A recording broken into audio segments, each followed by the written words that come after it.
再来看托尼基国会长已经通过瑞典加入北约的申请，也毋过最后还个等匈牙利点头答应。匈牙利的总理奥班嘛邀请瑞典的首相去布达佩斯斗阵来参详。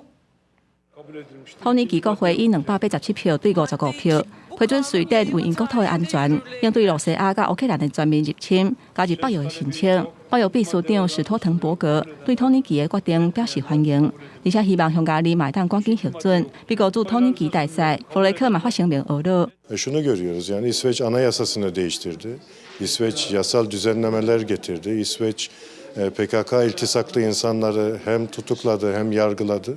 这个案算未来这几天内会由总统埃尔多安签署生效，所来就看匈牙利敢会点头。立场靠我罗西亚的匈牙利总理奥班已经邀请瑞典首相克里斯特森访问布达佩斯，讨论相关的代志。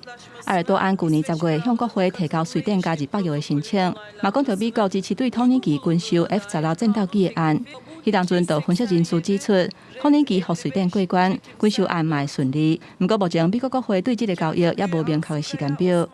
The Swedish membership issue has been tied to the relations between Turkey and the United States, and the acquisition of American fighter jets for Turkey. So, in a great power political game, Sweden has been used to a degree as a bargaining chip.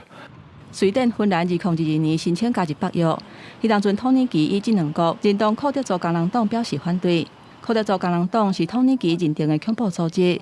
去年4月，托尼基批准芬兰加入北约，不过甲匈牙利同款，互瑞典留校查看。因为伫以美国带头的北约内底，托尼基、匈牙利甲罗西亚有较好的关系。托尼基的拖沙，互西方的盟友害头。安卡拉当局伫这段过程当中，要求斯德哥尔摩打击激进组织，欧盟甲美国甲库德工人族看作是恐怖组织，互相伫要求甲让步当中，瑞典会当达到目的。